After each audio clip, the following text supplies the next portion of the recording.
Donc on se sent véritablement connecté à l'humanité, présente et passée. À l'échelle de notre courte vie, les étoiles semblent éternelles. Elles peuplaient déjà le ciel à l'aube de l'humanité.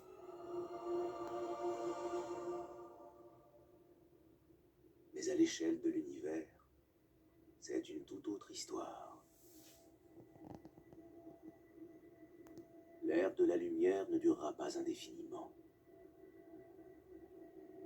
Les étoiles finiront par s'éteindre. Et leur disparition changera une fois de plus la face de l'univers. Quand leur cœur n'abritera plus de réaction de fusion nucléaire, il refroidira.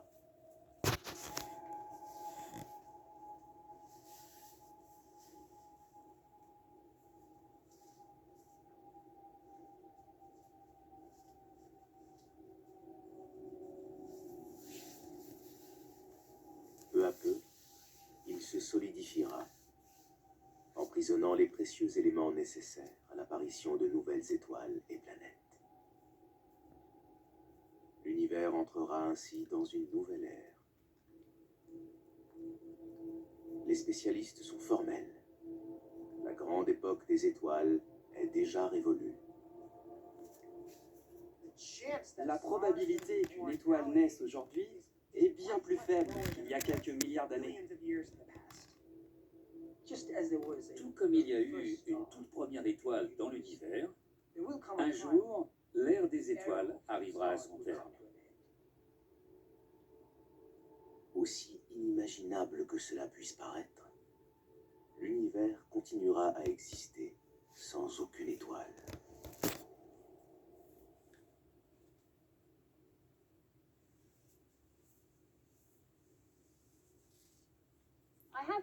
Je suis face à une représentation de la chronologie de l'univers. Ce jalon représente le commencement, quand l'univers s'est formé il y a 13,8 milliards d'années au cours du Big Bang. Les premières étoiles ne sont pas apparues avant un certain temps, disons avant 400 millions d'années. Donc les étoiles commencent à se former ici. Elles continuent à apparaître jusqu'à ce qu'on atteigne ce point ici, 4 milliards d'années après le Big Bang. C'est le moment où il y a le plus grand nombre d'étoiles qui naissent dans l'univers. Mais notre Soleil ne s'est formé que 9 milliards d'années après le Big Bang, au niveau de ce jalon. Ensuite, on continue à avancer jusqu'à aujourd'hui, soit 13,8 milliards d'années après la formation de l'univers. Notre Soleil ne vivra pas éternellement. Il commencera à mourir dans 5 milliards d'années environ. Mais les étoiles les moins massives de l'univers lui survivront. Elles ont des durées de vie de quelques centaines de milliards d'années, ce qui représente environ 200 mètres sur cette ligne du temps.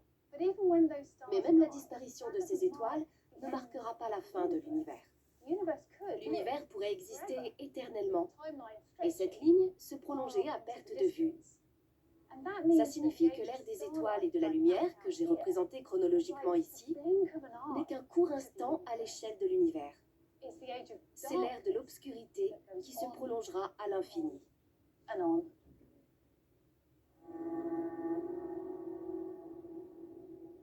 Mais les étoiles ont encore de beaux jours devant elles.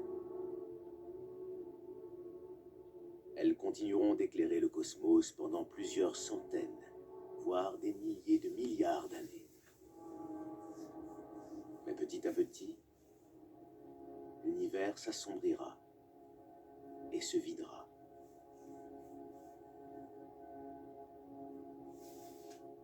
Plus il poursuivra son expansion, plus les distances entre ces îlots de lumière grandiront. Jusqu'au jour où il ne restera plus qu'un seul type d'étoile. Les naines rouges. Les étoiles les plus vieilles de l'univers. TRAPPIST 1 fait partie de ces quasi-immortels. a vraisemblablement plus de 7 milliards d'années. C'est presque 2 fois l'âge du Soleil.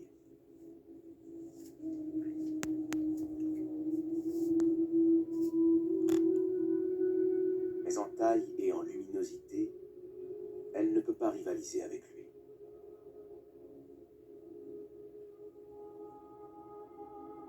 Elle est 10 fois plus petite que notre astre solaire et 100 fois moins lumineuse. C'est une naine ultra froide à combustion lente.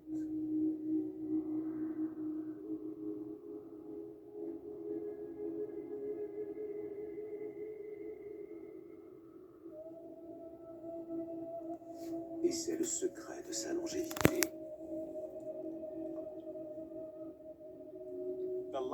La durée de vie d'une étoile dépend de ses réserves d'hydrogène, c'est-à-dire de combustible nucléaire. Tant qu'il lui reste du combustible, elle peut survivre. Mais paradoxalement, ce sont les étoiles avec la plus petite quantité d'hydrogène qui vivent le plus longtemps, parce qu'elles l'économisent. Elles brûlent leur carburant très lentement. Ce sont donc ces étoiles plus petites, mais avec une activité et une énergie réduite, qui finissent par devenir les gardiennes de l'histoire de l'univers. Située à une quarantaine d'années-lumière de la Terre, dans la constellation du Verseau, TRAPPIST-1 n'est pas une étoile solitaire.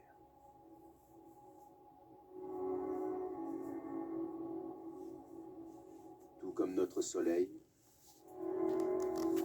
la naine rouge TRAPPIST-1 a des planètes qui tournent autour d'elle.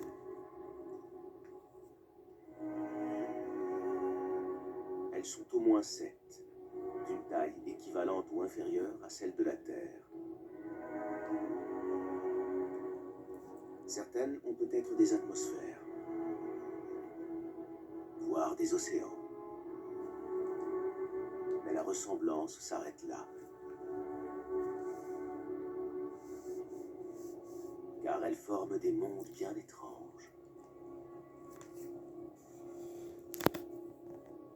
Comme la Lune dont on voit toujours la même face depuis la Terre, ces planètes sont peut-être en verrouillage gravitationnel.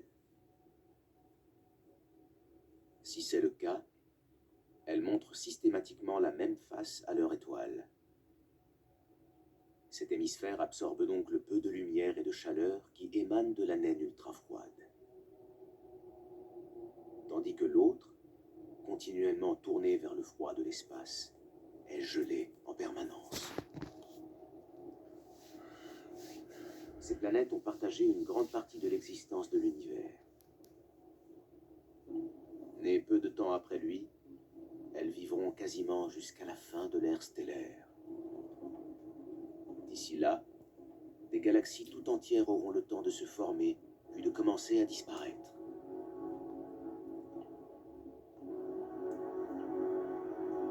Ces planètes assisteront aussi à la naissance puis à la mort d'une quantité incroyable d'étoiles.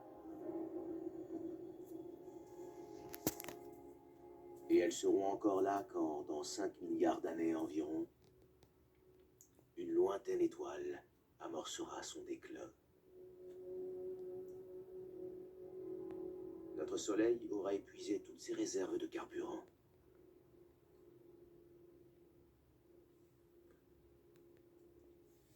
Et notre étoile disparaîtra.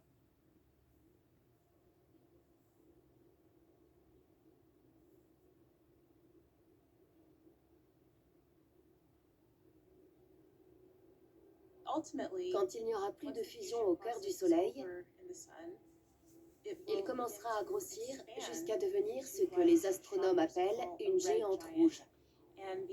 L'enveloppe externe du Soleil s'agrandira. Il avalera certaines des planètes alentours, dont malheureusement la Terre. Et comme bien d'autres étoiles, il finira par disparaître. Car l'ère stellaire de l'univers touchera à son terme. L'ère des étoiles ressemble à un feu d'artifice au ralenti. Et on est sur la fin.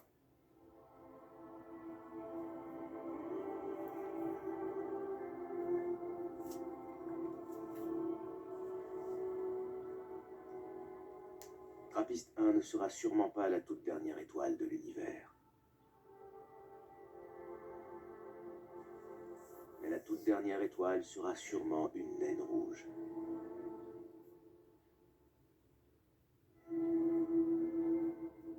Quand elle aura épuisé tout son carburant, la fusion dans son cœur s'arrêtera.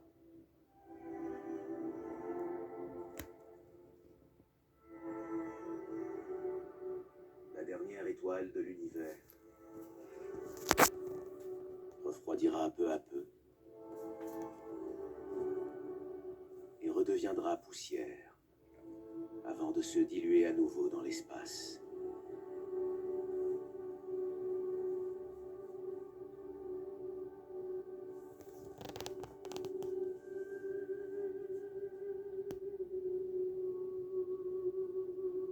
Après sa disparition, le froid et l'obscurité reviendront.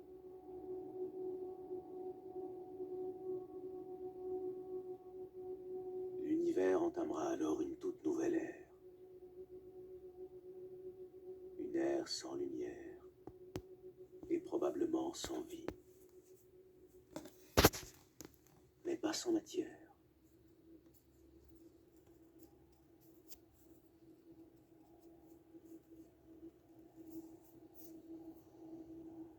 Quand la dernière des naines rouges aura disparu, ce sera la fin du règne des étoiles dans l'univers.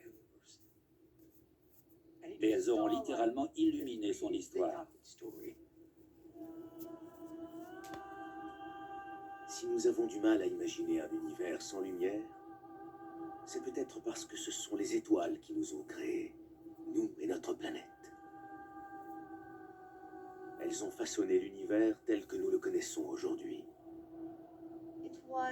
C'est comme un cadeau fait à l'humanité. Nous sommes le fruit du cosmos.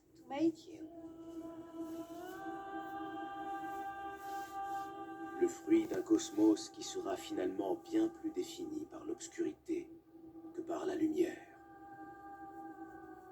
Mais depuis l'aube de l'humanité, nous existons, apprenons et grandissons, telles de minuscules étincelles dans l'enfance lumineuse de notre univers. Car nous vivons au temps des étoiles.